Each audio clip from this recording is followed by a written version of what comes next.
is non-existent, unfortunately. But anyway, I hope you can all see my screen. As Valeria said, I'm going to be talking about some of the modeling applications. This is a model that you will be using as well in your training course later on. I want to share with you some results from a paper we published last year where we used the model to look at changes in diet deprivation or diet quality, in this case in Nigeria. And so this was, we used the model to do a very simple simulation, looking at agricultural productivity changes. And so when you do your course, you will be running simulations like that as well. But then we kind of add some value. We link those results that we get to a micro simulation model to then look inside a household survey. What do those productivity changes that we simulate mean for changes in dietary choice and diet quality? So just by means or as an overview, nutrition and diet quality is traditionally the domain of nutritionists and food scientists. So for those of us who are agricultural economists or development economists, this is not really something that we've worked on before. But increasingly, the policymakers that we do work with are concerned with diet quality as an explicit development outcome, alongside things like poverty or growth or jobs. And so we felt that we do have an important role to play, simply because when we think about policy impacts, this is something that we do a lot of work in, especially those of us who use simulation models. And so this was a motivation for us to develop this new index that we call the Reference Diet Deprivation Index. This is, as I'll explain in this presentation, it's a standalone index, much the same, as a poverty measure or an inequality measure or a hunger index, but we can link it to our CGE model to simulate changes in diet deprivation. So I'm going to be talking through some of the red concepts and methods, and we are then going to look at the application, the paper that we did on Nigeria. So why is diet quality important? Well, there's no single definition really for what diet quality is, but there is consensus that a quality diet should meet dietary energy needs, so in other words, calories, and it should also meet nutrient requirements, so your micronutrients. But we should also avoid excess intake of certain food components. And poor dietary choices is a major cause of malnutrition, of course, and a lot of diseases and even death. And so better diets has always been promoted from a health perspective. But then diet quality is also increasingly viewed in the context of sustainability. And there are two components here. There's the environmental sustainability of healthy eating. And so this is the idea that we need a food system where resources are used more sustainably, where we have increased biodiversity and reduced pollution and emissions. And then there's also the concept of economic sustainability. So this means having access to food and having healthy diets that are affordable, especially to poor people. And so I quite like this quote from Nguyen, who says, "Sustainable food systems provide food and nutrition security for everyone, so that the economic and the social and environmental basis for doing so are also preserved for future generations." So when we think about dietary choice, it's useful to think in terms of a food system, right? So dietary choices are shaped by various components in the food system. So you'll see in the middle here, this is our food system. So we have our food environments is one of those components. We have the consumer behavior side of things, and then we have the food supply chain side of things. So supply and demand, and then the food environments is basically the places and the context in which people access food. And so traditionally we thought of policies that impact food could be supply chain policies, or they could be regulatory environment policies, or they could be policies that directly impact prices or incomes of our consumers. But it's, for those of you who are going to be doing this course, you'll see in modeling, even policies that might not directly target one aspect. So, for example, food outcomes may impact food outcomes indirectly because they affect food prices, or they might affect some of these external drivers of our food system. And so everything's linked in an economy-wide framework. And so the implication is that both food and non-food policies can impact diets and related outcomes. So the objective of our work was to contribute to this development in diets literature by developing a new quantifiable survey-based diet quality measure. We call this the Reference Diet Deprivation Index. It is a standalone measure for cross-country comparisons or tracking diet quality over time within a country. So we can use surveys to just kind of measure this outcome over time. Or as I said before, we can link this indicator to our simulation model. So for example, the RIAPA model, which is what we call our IFPRI-CGE model. And so with this integrated CGE model with a micro simulation model that captures the diet deprivation aspects, that really improves our understanding of a bunch of things. That we can either look at the impacts of specific policies on diet quality. We can look at some of the trade-offs across development objectives. So for example, you might have one policy that's good for diets, but it's really bad for poverty, or you could have another policy that's good for poverty or growth, but not so good for diets. And so understanding these trade-offs is really useful. And then we could just also use these models to look more broadly at some of the drivers of changes in agri-food systems or diet quality. So what does the reference diet look like that we use? Obviously, if we have a diet quality indicator, we need some kind of a reference diet against which we compare people's diets. We use as default the Eat Lancet Healthy Reference Diet. This diet quantifies optimal food intakes by food group, and so they meet nutritional needs, they reduce the incidence of nutrition-related disease, and then there's also that sustainability issue. If everyone follows this diet, then it would ensure that we stay within the planetary boundaries for sustainable production, right?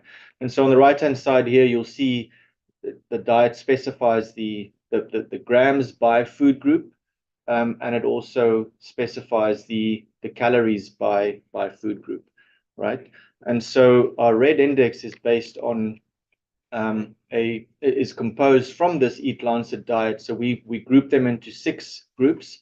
So you've got your staples, vegetables, fruits, dairy foods, all the different protein foods and added fats are the 6 food groups that go into our reference diet deprivation index. We exclude sugars, basically because sugars is considered non-required, right? So even though the Eat Lancet diet says that it's okay to consume sugar, it's not required, and so you can make up these 120 calories per day by consuming more from the other food groups, right? So this is the default reference diet that we use. We can also use other reference diets, right? So there's the healthy diet basket that was developed by Anna Herforth and others, or we could use national food-based dietary guidelines. So this red index is flexible. We can use different reference diets, but we use the Eat Lancet as a default. So how does this work? Basically, it's an application of the multidimensional poverty index. And so we look at food consumption shortfalls. Those are the deprivations we talk about. And we look at this across multiple food groups simultaneously. So the idea is to use those 6 food groups that we have. We first extract the calorie consumption data from the household survey and aggregate that to the red food groups. And next we compare that calorie consumption against the reference calories in the reference diet to see how far people are below the recommended thresholds. We do that within each food group, and then we also look kind of a multidimensionally across all the food groups, how far, whether people are deprived or not. And then we construct this composite index that measures 3 components of deprivation, which I'll go into a little bit more detail in a second. Basically, it's the incidence, breadth, and depth of deprivation. And so there are a couple of key assumptions here. We assume that a good quality diet requires that you meet the calorie thresholds in all the food groups simultaneously.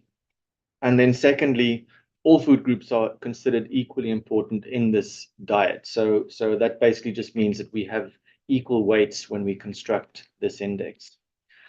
So there are 3 components in this diet. As I said, the first is the incidence of deprivation.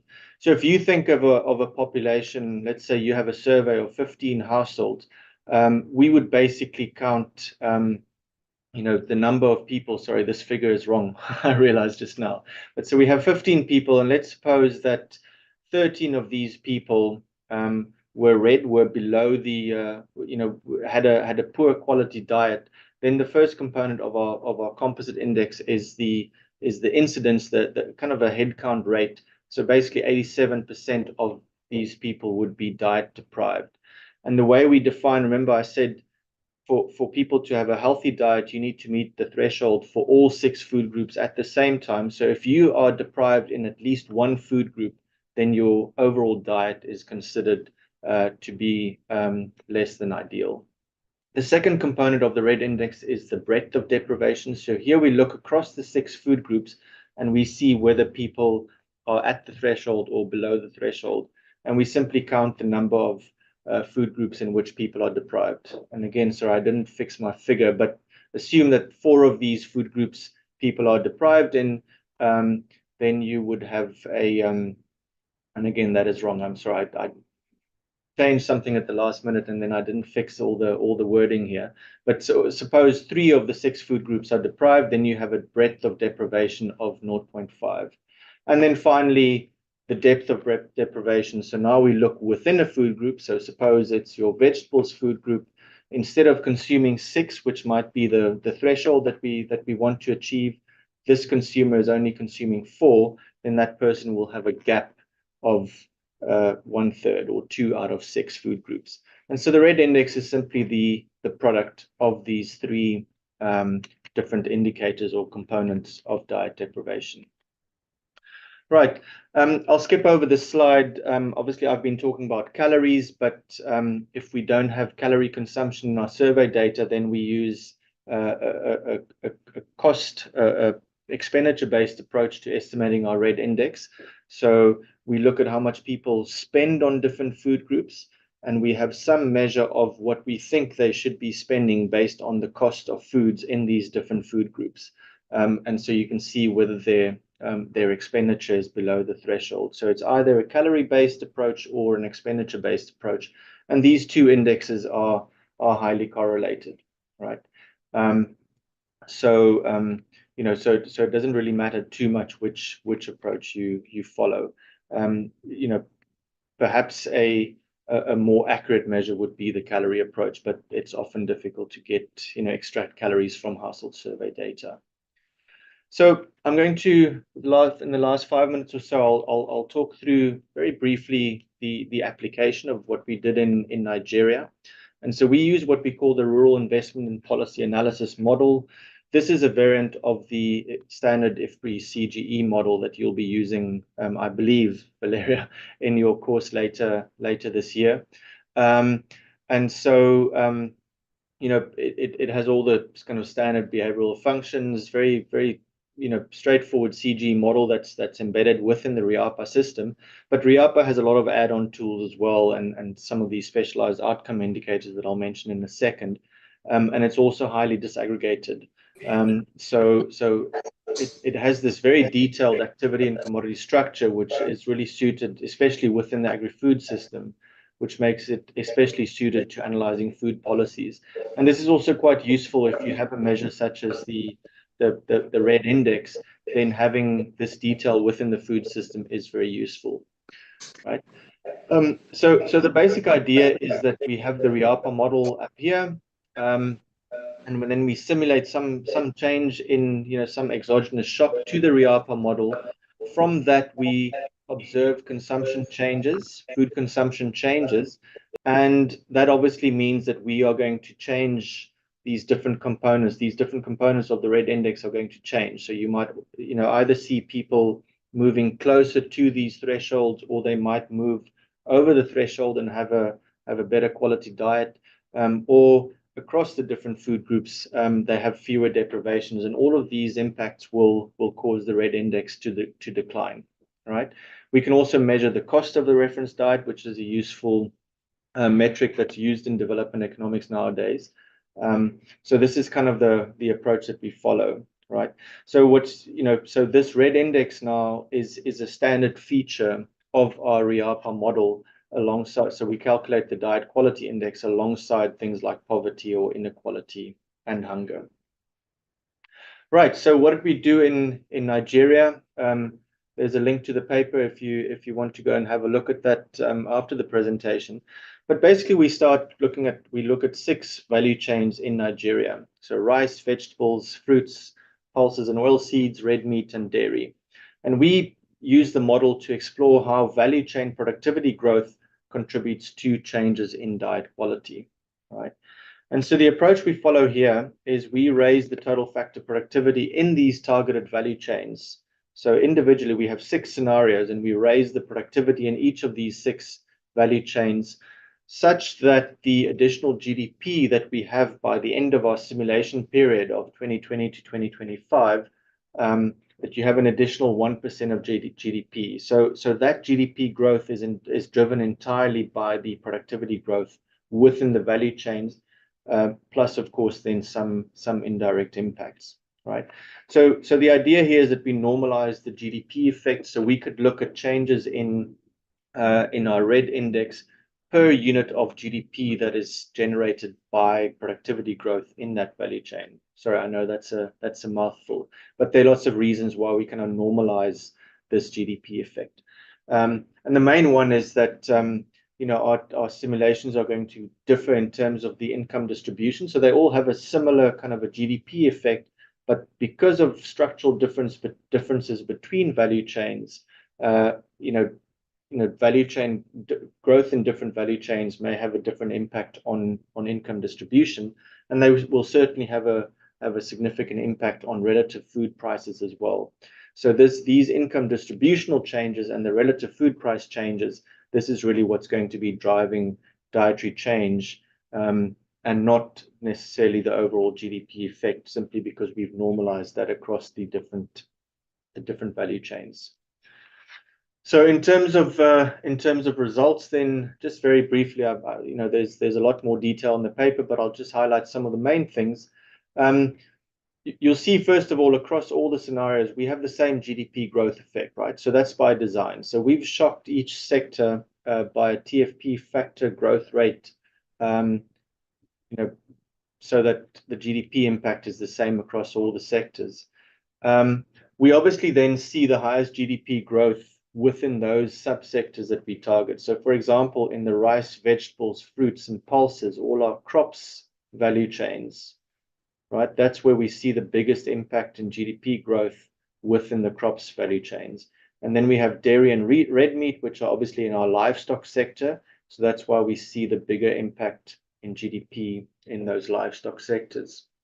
And what you'll also see is that when, for example, you have TFP growth in crops, that might lead to a decline in GDP in livestock, and vice versa for livestock. When you have GDP growth in livestock sectors, you might actually see a decline in GDP in your crop subsectors. All right, and this is important because our CG model captures this kind of competition for resources. So when one sector grows, it demands more workers and extracts some resources from other sectors, and so those other sectors end up seeing slower growth as a result, right? So we always need to use these models to look at some of this competition for resources, right?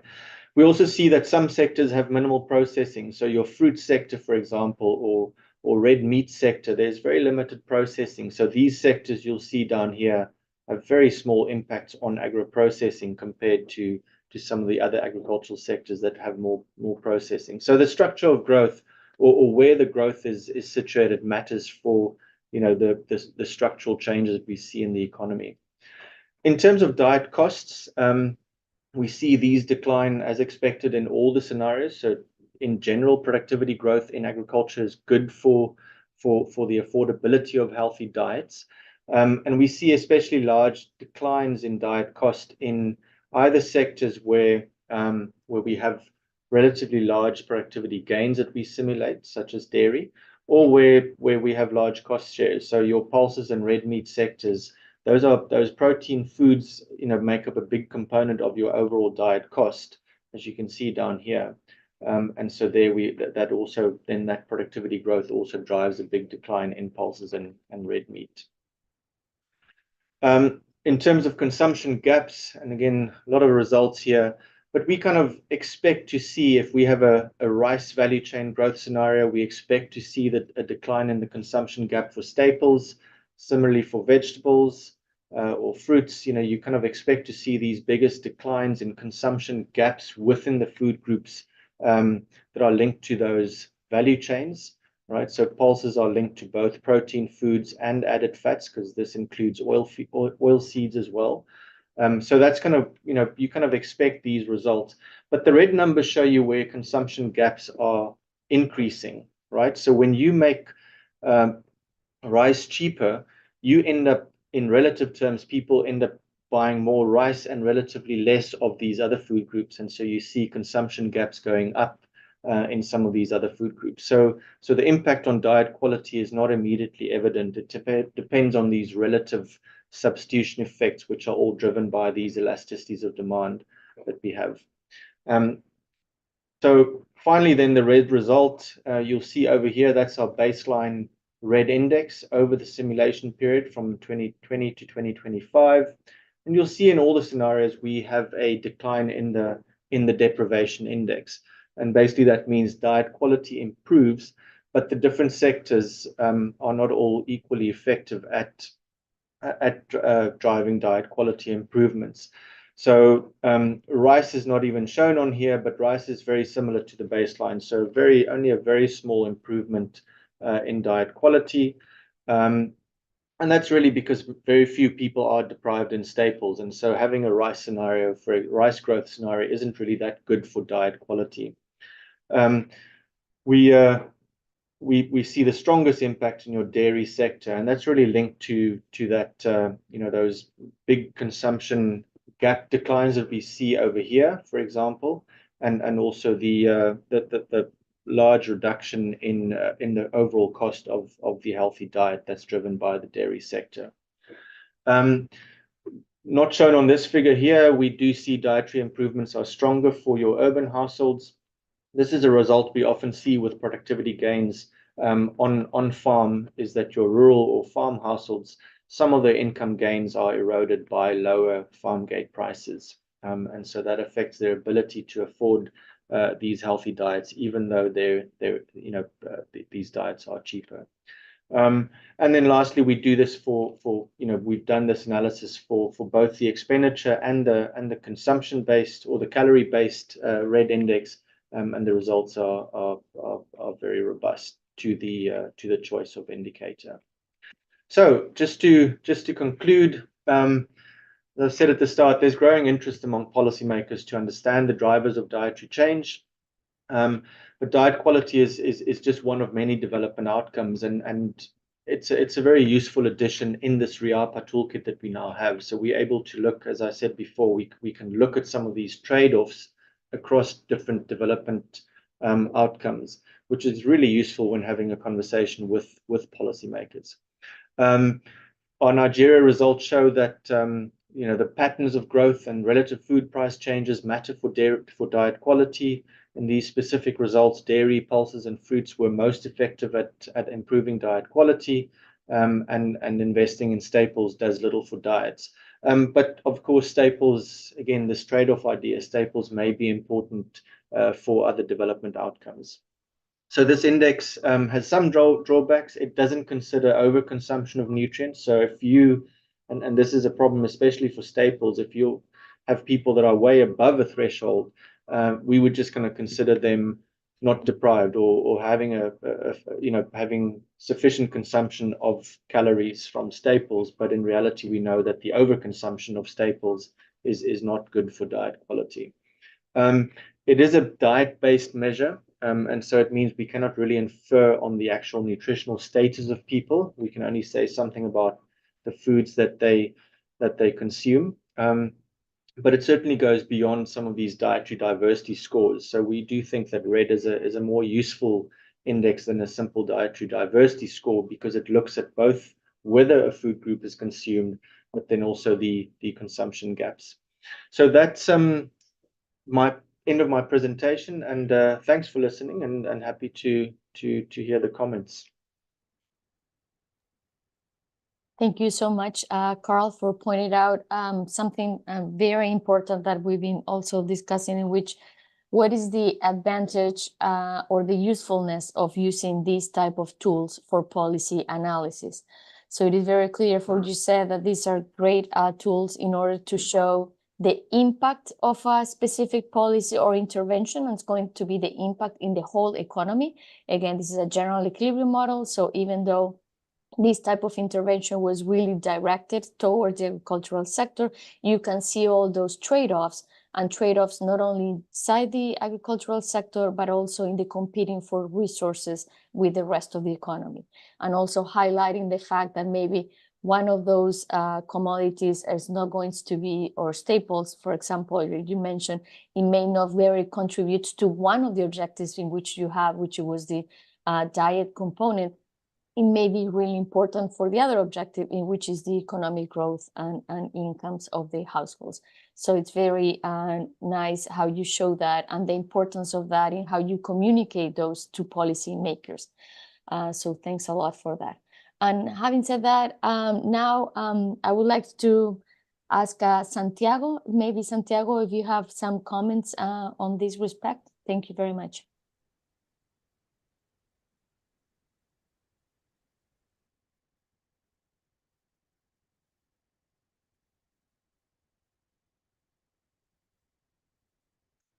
Santiago, you're muted.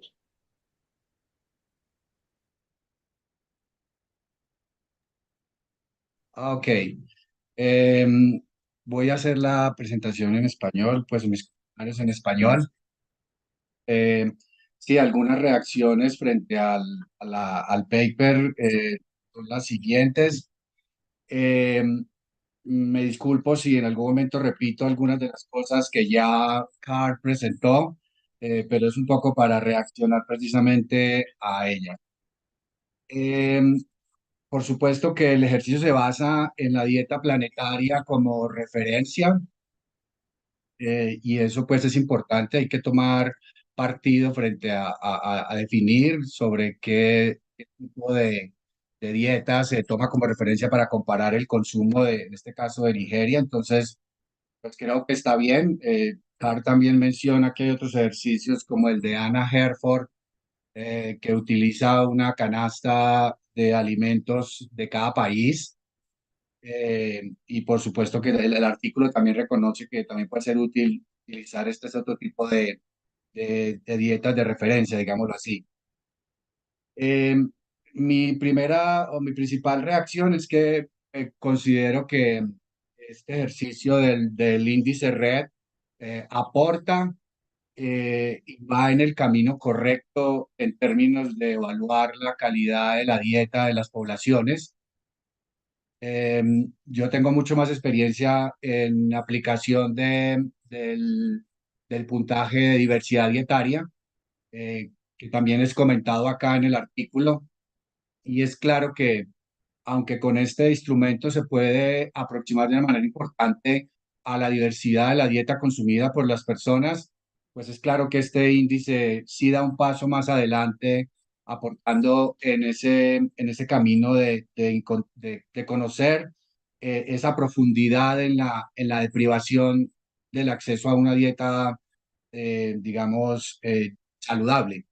Entonces sí creo que el RED aporta desde ahí precisamente, desde ese valor agregado de acercar la medición entre lo consumido por las poblaciones y una dieta de referencia. Entonces creo que ese es uno de los principales aportes de este índice.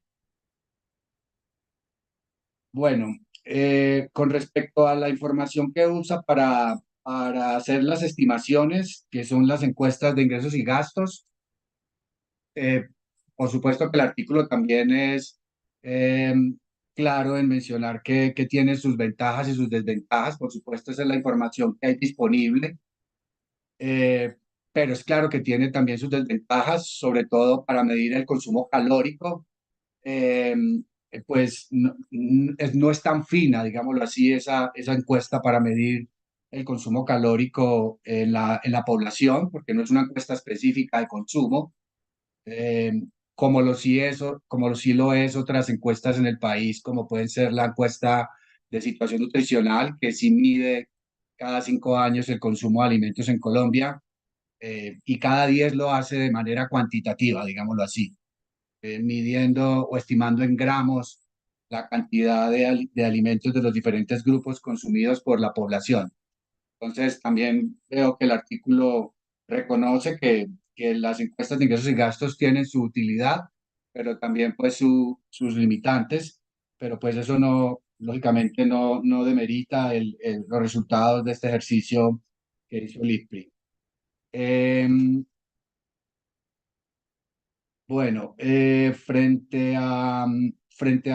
a la inclusión o no de alimentos o de productos alimentarios más bien de baja calidad nutricional, como las bebidas azucaradas, los productos de paquete y todos estos productos ultraprocesados, pobres en nutrientes y ricos en calorías. También entiendo por qué no los incluyeron, pues porque estamos hablando de evaluar el acceso a una dieta saludable, por supuesto, y entiendo que los hayan sacado, pero creo que en algún momento habría que hacer la modelación para entender la inversión que hace la población, los hogares en estos productos alimentarios que sabemos que hoy por hoy están explicando gran parte de la malnutrición por exceso en Colombia y en el mundo. Y entonces sí sería interesante poder notar cómo gran parte de los gastos en alimentos que está teniendo los hogares se están yendo en este tipo de productos poco saludables, y que por supuesto eso está desplazando la inversión de esos recursos en alimentos de mejor valor nutricional, de mejor aporte de nutrientes. Entonces, insisto, entiendo por qué los sacaron, pues que porque no son compatibles con una dieta saludable, pero sí sería interesante poder modelar su inclusión, sobre todo para mirar qué tanto del presupuesto de los hogares se llevan el consumo de estos productos que pudiera ser destinado, insisto, a otros grupos de alimentos más saludables. Eh, bueno, creo que el ejercicio también aporta de manera importante a ese constructo de lo que llamamos calidad de la dieta, que como sabemos es una cosa más bien así intangible y que hay que buscar herramientas para poder aproximarse a ella. Y creo que el índice pues aporta también en ese sentido de dar elementos que ayuden a construir y a refinar ese constructo de lo que entendemos por calidad de la dieta. Eh, bueno, eh, listo, entiendo que el red es inspirado en el IPM, me parece muy acertado utilizar los grupos de alimentos como similares o dimensiones como las que usa el índice de pobreza multidimensional, educación, salud y todo eso, que en este caso serían los 6 grupos de alimentos. Me parece muy acertado aprovechar ese ejercicio ya del índice de pobreza multidimensional para hacer este ejercicio de medición de la calidad de la dieta. Eh, bueno, ¿qué otra cosa? También valoro el ejercicio de construir una dieta ideal a partir de los alimentos más económicos de cada grupo. Eso también está en línea con lo que se hace a nivel mundial. Construir, digamos, dietas de referencia a partir de alimentos representativos de cada grupo que sean los más económicos, y es claro que el ejercicio que hicieron confirma que la población en Nigeria está haciendo eso, está seleccionando de manera general los alimentos más económicos de cada grupo. Eso es un poco lo que más o menos se concluye del análisis. Eh, bueno, ¿qué más por acá veo de lo que había tomado de nota? Bueno, hay un asunto que por supuesto no es propio de este ejercicio, porque es claro que al basarse en la dieta planetaria de Lancet, pues usan los alimentos en crudo, ¿cierto? Las referencias a alimentos en crudo para estimar la composición calórica, pero es claro que en ejercicios más a nivel, más, digamos, de territorial o comunitario, pudiera ser más útil hacer ejercicios de estimación calórica con los alimentos en cocido, que en últimas es como la gente se los consume, porque sabemos que igual el contenido calórico entre los alimentos en crudo y en cocido, pues varía de manera significativa. Por ejemplo, las leguminosas duplican su peso al hidratarlas y cocinarlas, pero disminuyen en un 40% el contenido calórico. Entonces, en ejercicios más, no a nivel global, utilizando fuentes de información como las encuestas de ingresos y gastos, puede ser un poco útil utilizar el consumo de alimentos en cocido para hacer una aproximación más cercana a la medición del consumo calórico.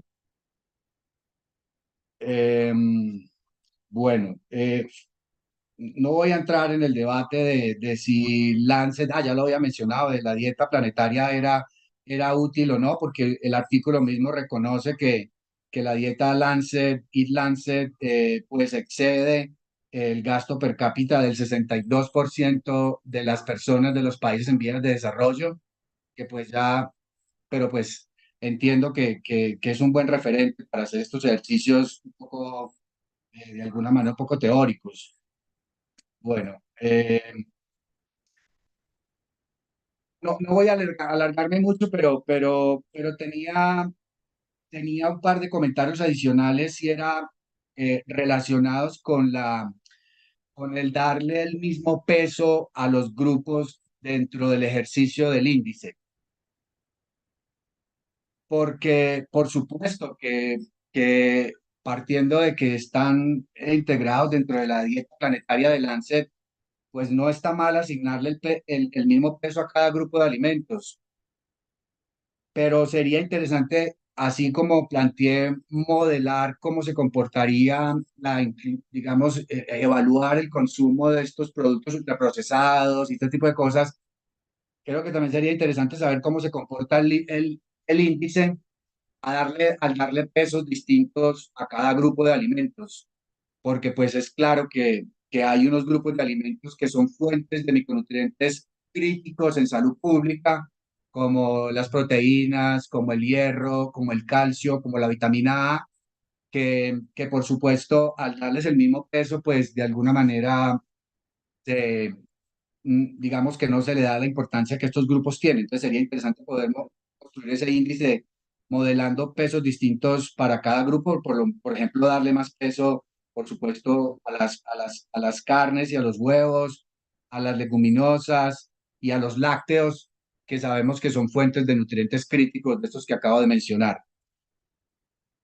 Entonces creo que por ahí pudiera ser un poco los comentarios y lo otro que también el artículo reconoce es el hecho de que se le asigne eh, a la deprivación que al menos el hogar sea deprivado de al menos un grupo de alimentos, ya para catalogarlo como deprivado. Entonces, la preguntarle a Carr si han estimado qué tanto puede sobreestimar por supuesto que ya lo vemos en el H, que sale muy alto al inicio y que empieza a compensarse con el A y con el G, los tres componentes pues del índice.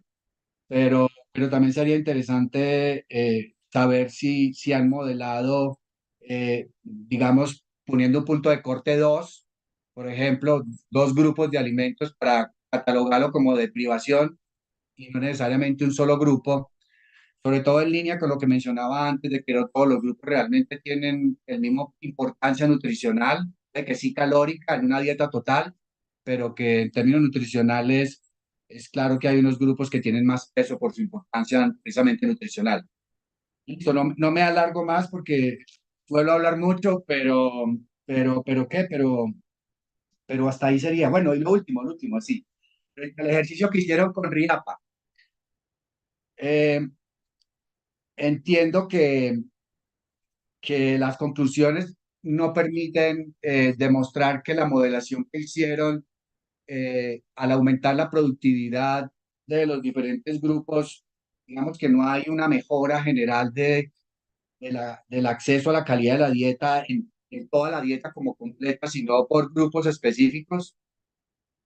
Y entiendo por qué las recomendaciones van precisamente como a promover políticas públicas los componentes A y G del índice, porque entiendo que lo que dice el artículo es, digamos, no necesariamente es que se disminuya la proporción de población que no tiene acceso a una dieta, digamos, de calidad, no, más bien intentar mejorar internamente, aproximar a la población a esa dieta ideal sin que se necesariamente tenga que bajarse la proporción de población que no tiene acceso a esa dieta saludable. Entonces, no sé, qué han pensado un poco para seguir trabajando en ese ejercicio de poder modelar más análisis que puedan concluir que el aumento de la productividad pudiera pegarle al análisis de, digamos, o a la accesibilidad a dieta de calidad en general por toda la población. Gracias, Me Santiago. callo, perdón por hablar tanto. No, thank you so much for all your comments, all very, very well said. We have only 7 more minutes in this webinar, so I'm going to give the word back to Carl in case he has something else to say. And also Luis, Luis is also with us today, Luis Escalante, everybody knows Luis. So also Luis, if you have something that you would like to comment, please let me know. So Carl, the floor is all yours. But you're muted.